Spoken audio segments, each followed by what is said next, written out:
పరలోకమందున్న మా కన్న తండ్రి, మీకు వందనాలు, స్తోత్రం నాయన. గడిచిన కాలమంతా కాచి కాపాడి ఇదిగో నాయన ఈ సమయంలో నాయన నీ పిల్లలకి ఇచ్చిన తలంపును బట్టి ఆయన అనుకోని సమయంలో తండ్రి మళ్ళీ ఈ కొడుకుని ఏర్పాటు చేసుకున్న విధానాన్ని బట్టి నాయన నీకు వందనాలు, స్తోత్రాలు. వచ్చిన వారిని అందరినీ బట్టి కూడా నాయన నీకు వందనాలు, స్తోత్రాలు చెల్లిస్తున్నాను తండ్రి. ఇదిగో నాయన కొద్ది మాటలు నీ పక్షంగా నిలబడి నేను చెప్తూ ఉండగా నాకు మంచి జ్ఞానం ఇవ్వండి. ఆ మాటలు అర్థం చేసుకుని ఆ జ్ఞానానుసారంగా బ్రతకటానికి వినేవారికి మంచి మనస్సును అనుగ్రహించమని యేసుక్రీస్తు వారి నామములో ఈ ప్రార్థన అడిగి వేడుకుంటున్నాను తండ్రి, ఆమేన్. ప్రియమైన దేవుని పిల్లలారా, ముందుగా ఇప్పుడు పుట్టినరోజు ఏర్పాటు చేసుకున్న వాళ్ళ తల్లిదండ్రులకి నేను వందనాలు తెలియజేస్తున్నాను. ఎందుకంటే మనం దేవుడిని నమ్ముకున్నాం కాబట్టి ఈ కార్యక్రమం దేవుని సన్నిధిలో దేవుని పిల్లల సమక్షంలో జరగాలి అనుకోవడం అనేది చాలా మంచి ఆలోచన. అటువంటి ఆలోచన మీకు కలిగినందుకు చాలా సంతోషం. మీ పిల్లలు చాలా దేవునిలో పెరగాలి, మీ కుటుంబాలు కూడా ఫలించాలని కోరుకుంటున్నానండి. మరి కొద్ది మాటలు నేను చెప్తాకి సిద్ధపడుతున్నాను. వచ్చే శుక్రవారం ఏంటండి? గుడ్ ఫ్రైడే అంటే మంచి శుక్రవారం అండి.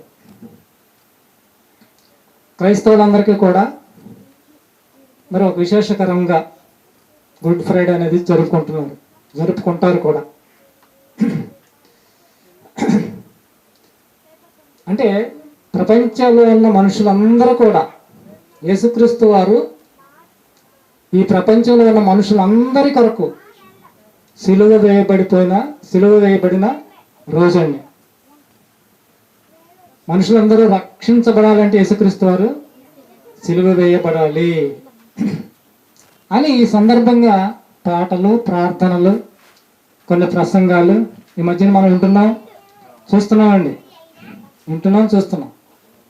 తర్వాత రోజు ఏంటి? ఆయన సమాధిలో ఉన్న రోజు అండి శనివారం. ఆదివారం తర్వాత తిరిగి పునరుద్ధరణి లేచిన రోజు. మరి క్రైస్తవులైన ప్రతి ఒక్కరు కూడా ఈ సందర్భంలో ఎంతో బాధపడుతూ ఆయన గూర్చి చింతిస్తూ యేసుక్రీస్తు వారిని అన్యాయంగా చంపేశారని కొందరు, సిలువ వేసి చంపేశారని కొందరు అని బాధపడుతూ ఈ రోజులు 3 రోజులు కూడా ఆయన కోసం ఎంతో త్యాగంగా చేసినట్లుగా, ఎంతో బాధపడినట్లుగా ఆలోచిస్తూ ప్రార్థన చేస్తూ పాటలు ఇవన్నీ కూడా జరుగుతూ ఉంటాం మనం చూస్తున్నామండి. నిజమేనండి, ఆయన సిలువ మరణం లోకానికి రక్షణ. ఇది లేఖనాలు నెరవేర్పు. ఆయన సిలువ మరణం లేనిదే లోకానికి రక్షణ లేదు. ఆయన సిలువ మరణం నా కోసమే, నీ కోసమే. మోయలేని సిలువను భుజము పైన మోపిరే, సిలువ మోయలేక ప్రభువు తల్లడిల్లినే. ఎన్నో పాటలు ఉన్నాయండి. ఇలా జరిగిస్తూ ఉంటారు, మంచిదేనండి. ఇంతకీ యేసుక్రీస్తు వారిని పిలాతు ఎదుట నిలువబెట్టి సిలువ వేయండి, సిలువ వేయండి, సిలువ వేయండి అన్నది ఎవరు?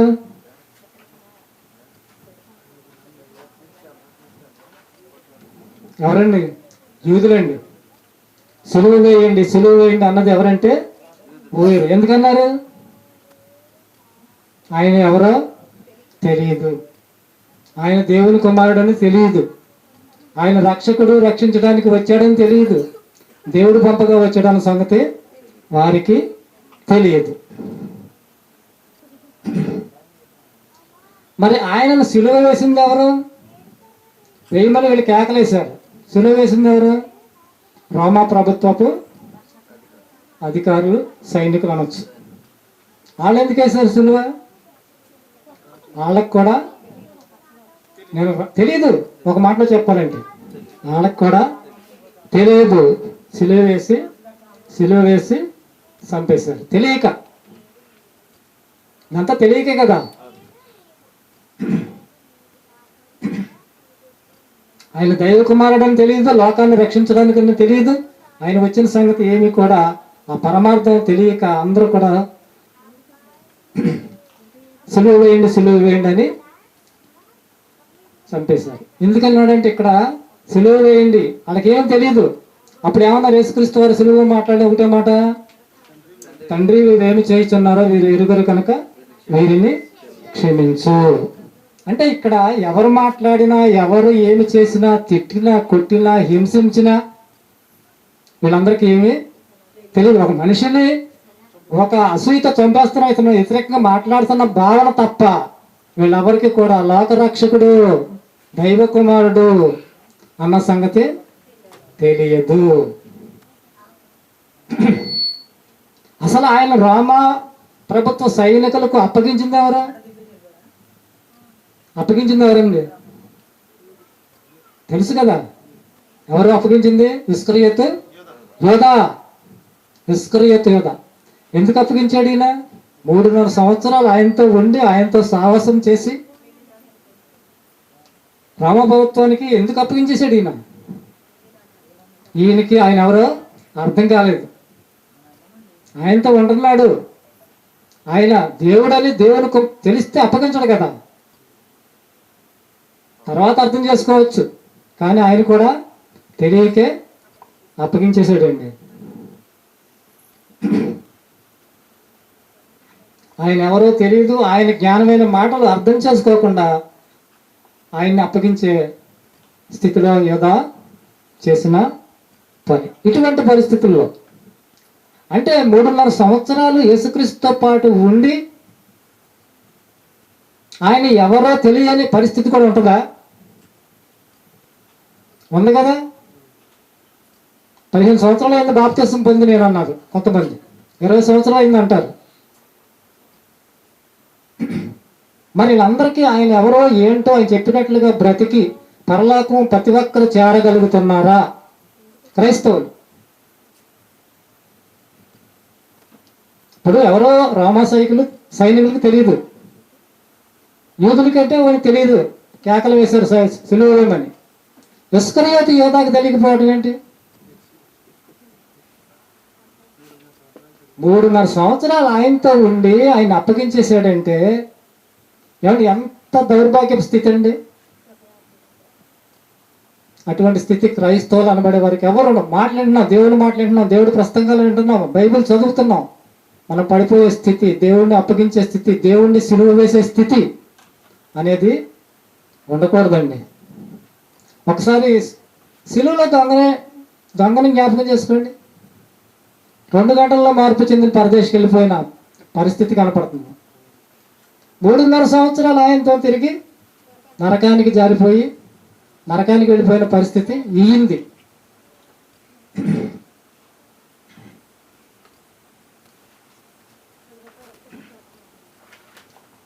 సిలువలో ఉన్న దొంగతో మాట్లాడిన మాట, నేడు నిశ్చయముగా నీవు నాతో పరదేశంలో ఉందువు. అంటే సిలువ వేయండి అన్నవారికి, సిలువ వేసిన సైనికులకి, ఆయన అప్పగించిన యోధాకి, వీళ్ళందరికీ తెలియకే చేశారు. అవునా కదా? తెలియకే చేశారు. వీళ్ళందరూ రక్షించబడటానికి అవకాశం ఉందా లేదా? ఇస్కరియోతుకి యోధాకు ఉందా? ఉంది. కడగ వాళ్ళకి అందరికీ ఉంది. కానీ యోధా అది దక్కించుకోలేకపోయాడు. మరి ఇప్పటి వరకు చెప్పుకున్న సందర్భాలన్నీ తెలియకనే మనం నేర్చుకున్నాం. తెలియక చేశారు ఇవన్నీ, తెలియక ఆయన అర్థం కాలేదు. సులువు వేయండి అన్నారు. సులువు వేసిన వారికి అర్థం కాలేదు, వెయ్యండి అన్న వాళ్ళకి అర్థం లేదు, అప్పగించిన ఇస్కరియోతు యోధాకు కూడా ఆయన ఎవరో అర్థం కాలేదు. ఇప్పుడు చూద్దాం హెబ్రీ పత్రిక 6వ అధ్యాయము 4వ వచనం.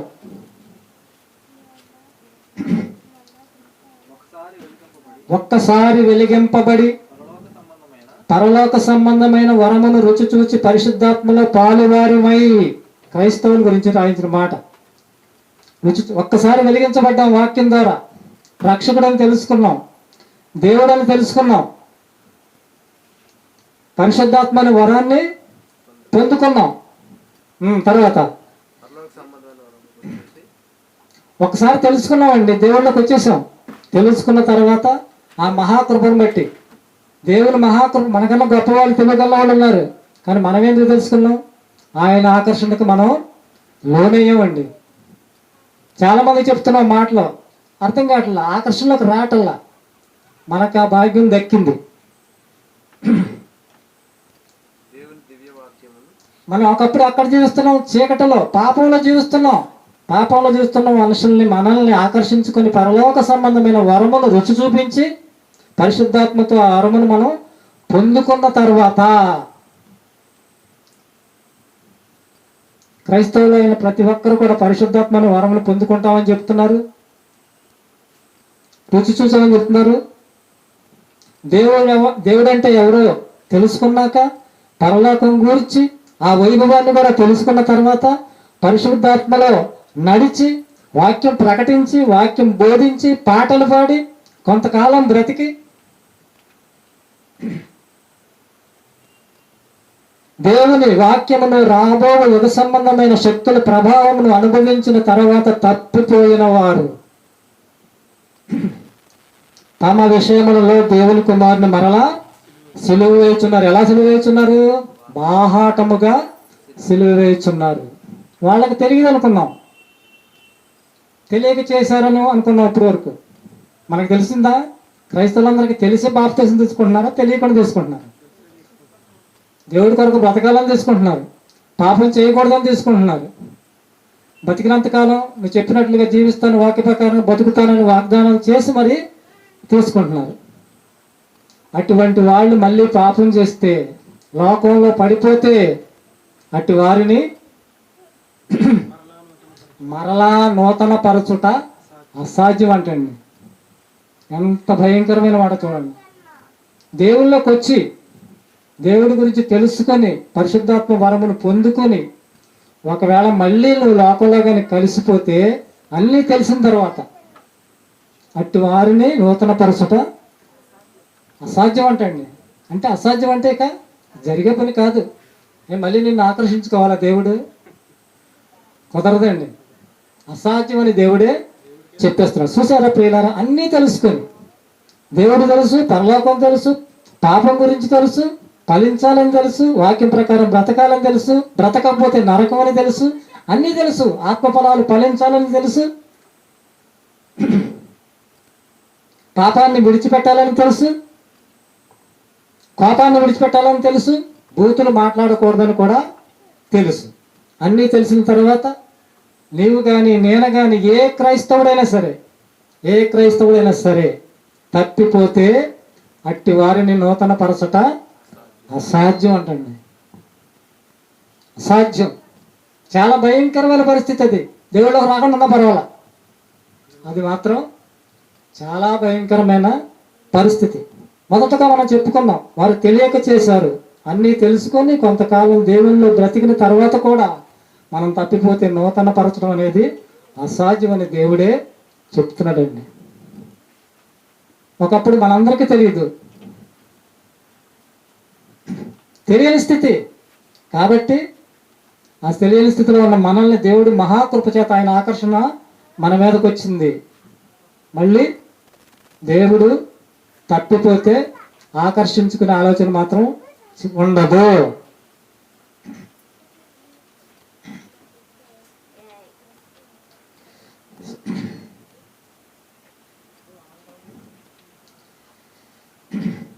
ఒక సందర్భంలో పౌలు గారు కూడా మాట్లాడుతున్నారు. ఏమని? తెలియక చేసి తిని కనుక కనికరించబడి తిని. చూసా పౌలు గారు ఎంత మరి సంఘాన్ని ఎంత దుర్మార్గంగా నిలిచేవాడు అందరికీ తెలుసు కదా మనకి. తెలియక చేసింది కనుక కనికరించబడి తిని. పౌలు గారు మాట్లాడుతున్న మాట అండి. పౌలు గారు ఒకప్పుడు సంఘాన్ని హింసించాడు, తర్వాత తెలియక, తర్వాత హింసించబడ్డాడు. ఆయనే హింసించబడ్డాడు దేవుని కొరకు. అదండి మార్పు అంటే. మారు మనసు అంటే అది. పొట్టి జాకయ్య గురించి అందరికీ తెలుసు బైబిల్లో. అన్యాయంగా డబ్బులు వసూలు చేసిన వ్యక్తి మార్పు చెందాడు. తీసుకున్న దానికి వాళ్ళందరికీ కూడా తిరిగి 4 గంటలకు అన్యాయపు సొమ్ము నా దగ్గర ఉండకూడదు, నేను దేవుణ్ణి నమ్ముకున్నానని చెప్పి తిరిగి వాళ్ళకి ఇచ్చేసాడు. చూద్దాం హెబ్రీ పత్రిక 10వ అధ్యాయము 26. మనము సత్యమును గూర్చిన అంటే వాక్యమును గూర్చిన అనుభవ జ్ఞానం పొందిన తర్వాత బుద్ధిపూర్వకముగా పాపము చేసిన ఎడల పాపములకు మళ్ళీ బలి ఇకను ఉండదు. కానీ న్యాయపు తీర్పునకు భయముతో ఎదురు చూచుటయు విరోధులను దహించు గోవు తీక్షణమైన అగ్నియు ఉండను. చూసారా అంత భయంకరమైన మాట రాయించాడా? సత్యమును గూర్చిన వాక్యాన్ని గూర్చిన అనుభవ జ్ఞానం పొందిన తర్వాత అటువంటి పరిస్థితులకు మనం వెళ్ళిపోతే ఇక అగ్నిగుండమే, తీక్షణమైన అగ్నిగుండం కోసం ఎదురు చూడటం తప్ప ఎటువంటి ప్రయోజనం లేదండి. పాపాలు ఎన్ని రకాలండి? పాపం అంటే ఒకటేగా, పాపం ఒకటే రకం, పాపం ఒకటే. అంటే మరణకరమైన పాపం, మరణకరము కాని పాపం. కానీ మన ప్రవర్తన బట్టి 2 భాగాలు విడిపోయాయి. మన ప్రవర్తన బట్టి 2 భాగాలుగా విడిపోయాయి. వాళ్ళు తప్పు చేశాను, అమ్మో చాలా పొరపాటు చేసేసాను, దేవుడు నన్ను క్షమించుతాడు, క్షమించాలి అని పశ్చాత్తాపడి ఆ పాపం నుంచి పూర్తిగా విడుదల పొందితే మరణకరం కాని పాపం కింద లెక్కలో ఉంటుంది. పాపం కంటిన్యూ చేసుకుంటూ ఇవాళ రేపు అనుకుంటా పాపాల మీద పాపాలు చేసుకుంటూ పోతే అదే మరణకరమైన పాపము. మనం వాక్యం గ్రహించిన తర్వాత పాపం చేయకూడదని చేసిన, నరకం చేస్తే నరకం అని తెలిసిన, బుద్ధిపూర్వకంగా పాపం చేస్తే పాపానికి బలి ఇక ఉండనే ఉండదు. ప్రియమైన దేవుని పిల్లలారా, ఈ రాత్రి ఒక ఫంక్షన్కి వెళ్దామనుకున్నాం. మేము ఫంక్షన్కి వెళ్దాం, హరిబాబు నేను బండి వేసుకుని వెళ్దాం అనుకున్నాం. కానీ తర్వాత ప్రార్థన అని తెలిసింది. తెలిసిన తర్వాత ఫంక్షన్కి వెళ్ళాలా, ప్రార్థనకి వెళ్ళాలా? క్రైస్తవులుగా ఆలోచించాలి కదా, ఆలోచించాలి. మరి అనుభవపూర్వకంగా వాక్యం అనుభవం అంటే ఇదే. మరి ఆలోచించాలి. మనం వెళ్ళకపోతే పెళ్ళి ఆగిపోతుందా? పెళ్ళి ఆగదు. పోనీ ఇక్కడ ప్రార్థన మానేసి పెళ్ళికి వెళ్తే ఇక్కడ ప్రార్థన ఆగిపోతుందా? ఇది ఆగదు, అది ఆగదు. కానీ క్రైస్తవునికి ఆలోచించాలండి. అప్పుడు ఏమవుద్ది? నేను వెళ్ళాలనుకోండి, ఇక్కడ ప్రార్థన అనేసి బుద్ధిపూర్వకంగా పాపం చేసిన వాడిని అయిపోతాను. ఆజ్ఞ అతిక్రమమే పాపం. పెళ్లికి వెళ్తే కూడా పెద్ద పాపమేనా? వాక్యం ప్రసంగం సంఘ కూడిక మానేసి వెళ్ళటం పాపం. ఏమన్నా అనుకోండి, నేను చాలాసార్లు మానేశా. మనం ప్రార్థన మానాము అంటే దానికి సరైన కారణం దేవుడు సమర్థించాలి. కాబట్టి ఆలోచించండి ప్రియులారా. పాపం చేయకూడదు అనుకుంటూ పాపం చేస్తూ ఇవాళ మారదాం, పూర్తి మార్పండి, ఇవాళ మారదాం, రేపు మారదాం అని వాయిదాలు వేసుకుంటూ కూర్చుంటే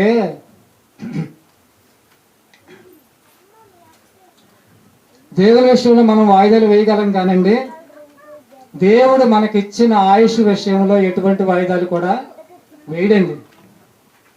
దేవుడు మాత్రం ఎటువంటి వాయిదాలు కూడా వేయడు. ఎప్పటి వరకు మన ఆయుష్ ఉందో అప్పటితో మనల్ని తీసుకుని వెళ్ళిపోతాడు.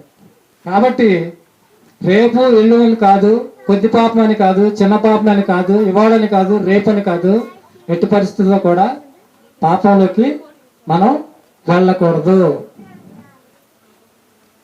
ప్రియమైన దేవుని పిల్లలు, ఒకసారి వెలిగింపబడిన తర్వాత మళ్ళీ లోకంలో కలిసిపోతే, లోకమాలిన్యాన్ని అంటించుకొని అందులో పడిపోతే, పేతురుపత్రిక 2వ పేతురుపత్రిక 2వ అధ్యాయము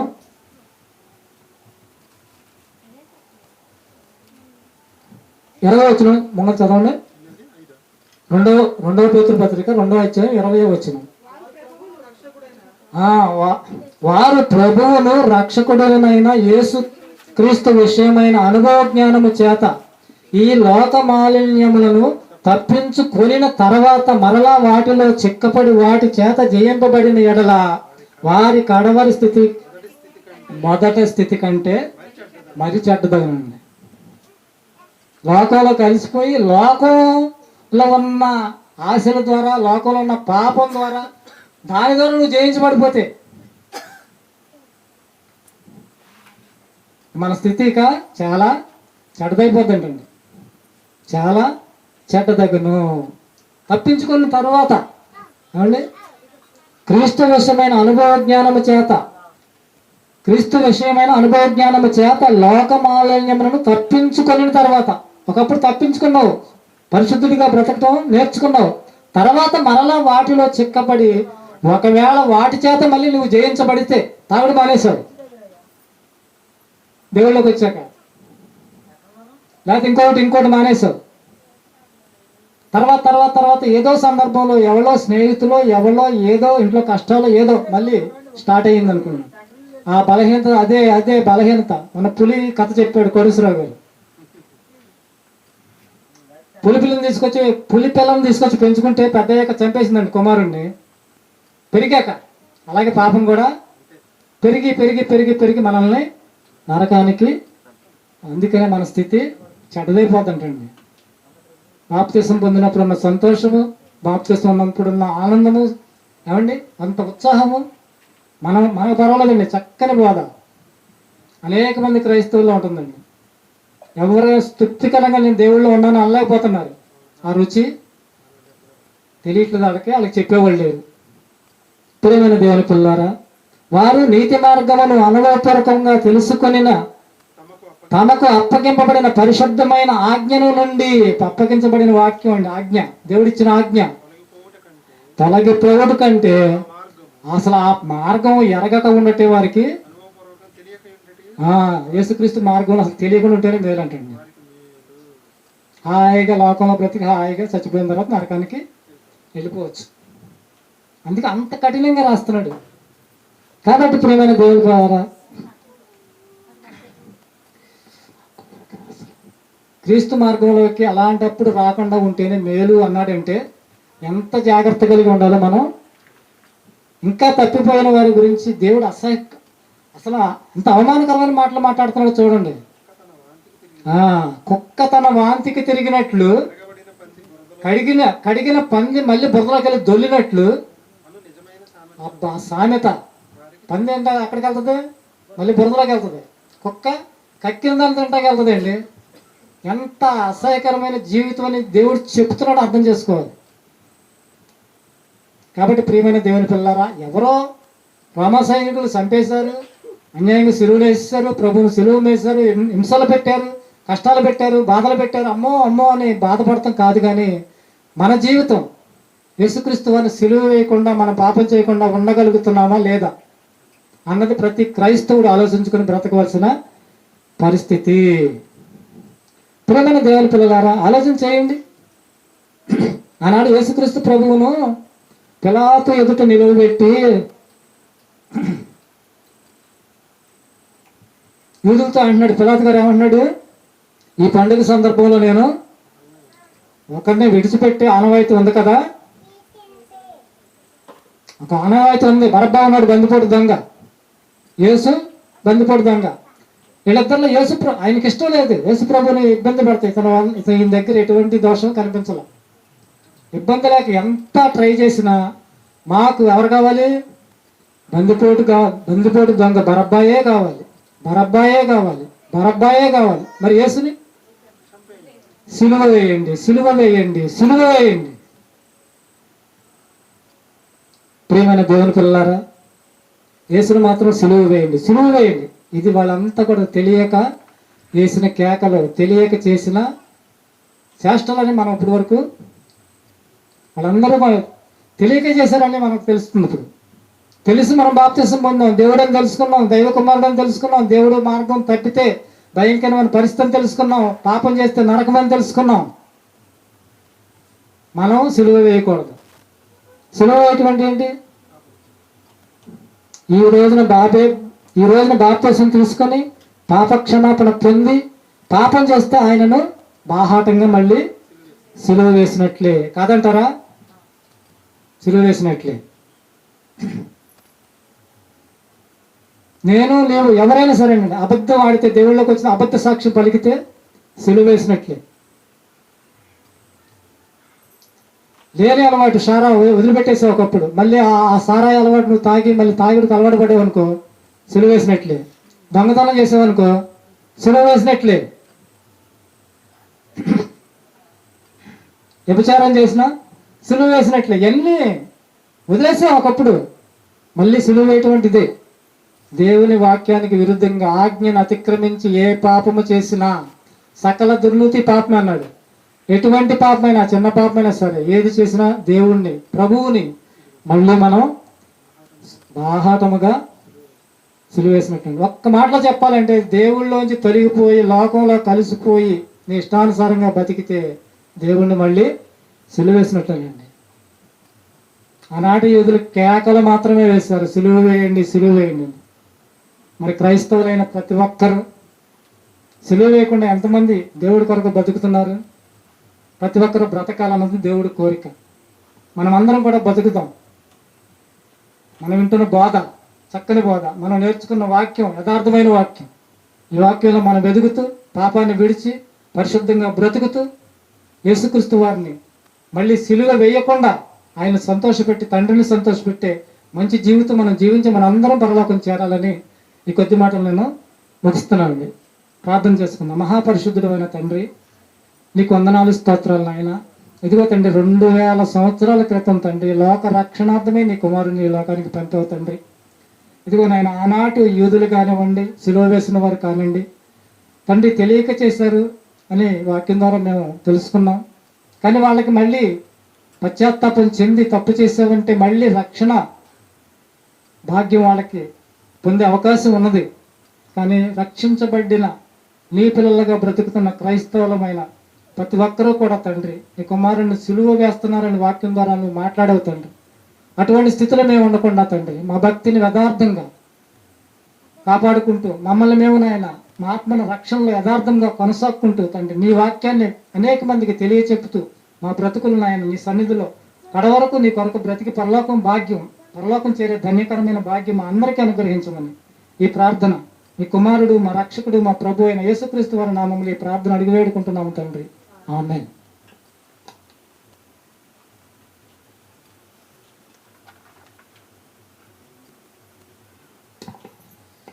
చాలా మంచి మాటలు చెప్పారు కదా. కర్ర పట్టుకుని టపట్ట పట్ట పట వాక్యంతో కొట్టినట్లుగా. కాబట్టి మనం అందరం మరలా బురదలోకి వెళ్ళొద్దండి. కక్కిన దాన్ని తినడానికి దారుణంగా మనం మాట్లాడాల, దేవుడే రాయించాడు. చాలా బాగా హరిబాబు కానీ, కృష్ణ కానీ, బావగారు కానీ బాగా చెప్పారు. పాప ఏదండి? లలితా స్వామి. ప్రార్థన చేసి మనం కేక్ కట్ చేసుకుని తర్వాత పులిహోర సిద్ధాము. తల్లికి నుంచి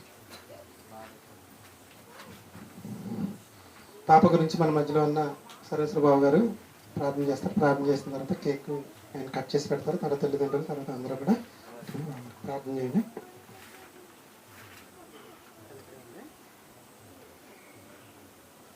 పేరు, వయసు చెప్పు.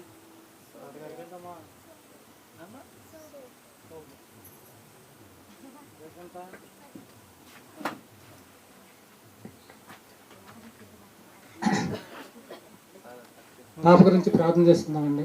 మహాపరిశుద్ధుడా, పరలోకముందున మా కన్న తండ్రి, నీకు వందనాలు, స్తోత్రాలు నాయన. ఇదిగో నాయన, సౌమ్య తల్లిదండ్రులు ముందుగా నాయన నిన్ను తెలుసుకున్నారు, నీలో కొనసాగుతున్నారు తండ్రి. మరి నీవు వారికి ఇచ్చిన గర్భఫలం నాయన, తల్లిదండ్రులు నీ వాక్యాన్ని తెలుసుకున్న వారు కనుక తండ్రి చాలా సంతోషం తండ్రి. నువ్వు ఇచ్చిన బహుమానాలను ఎలా పెంచాలో మరి ఈరోజు వాళ్ళు నిర్వహించిన కార్యక్రమాన్ని బట్టి తండ్రి ఎంతో నాయన మరి సంతోషంగా ఉంది తండ్రి. మన ఈ బిడ్డకి నాయన మంచి భవిష్యత్తు ఇవ్వండి. తల్లిదండ్రులు కూడా నాయన మరి బిడ్డను మీరు ఇచ్చిన గర్భఫలాన్ని ఎలా పెంచాలో కూడా మాకు నేర్పుతున్నారు కనుక తండ్రి, పిల్లలకి నాయన కోపం రేపకుండా మంచి దేవుని జ్ఞానం ముందుగా నేర్పిస్తూ మరి చదువుల్లోనూ మరి మంచి ఆరోగ్యంలోను ఆయుష్లోను అన్ని విషయాల్లో బిడ్డకు నాయన మీరే నాయన తోడుగా ఉండి పిల్లకి మంచి భవిష్యత్తు మంచి ఆశీర్వాదకరమైన స్థితిని దయచేయమని ప్రార్థిస్తున్నాం తండ్రి. ఇదిగో నాయన ఇటువంటి మంచి ఆలోచన జరిగించి నాయన ఇక్కడ మరి ప్రార్థన ఏర్పాటు చేసి మరి నాయన దేవుని పిల్లలంగా దేవుని మాటల ద్వారా ఈ కార్యక్రమాన్ని జరిపించుకోవాలని ఆశపడి ఈ కార్యక్రమాన్ని ఏర్పాటు చేసిన విధానాన్ని బట్టి నేను నీకు వందనాలు స్తోత్రాలు. మరి ఈ కుటుంబంలో మరి శాంతి సమాధానం ఆర్థిక పరిస్థితులు అన్నీ కూడా నాయన మీరే తోడుగా ఉంటే నాయన మాకు ఇంకా లోటే ఉండదు తండ్రి. మీ మీద ఆనుకునే స్థితి, మీకు ప్రార్థించే స్థితి నాయన, మీ కొరకు గొప్పగా బ్రతికే స్థితి ఈ కుటుంబంలో ప్రతి ఒక్కరికి అనుగ్రహించమని ఈ ప్రార్థన మీ కుమారుడు మా రక్షకుడు మా ప్రభు అయిన యేసుక్రీస్తు వారి నామంలో ఈ ప్రార్థన అడిగి వేడుకుంటున్నాము తండ్రి. ఆమేన్.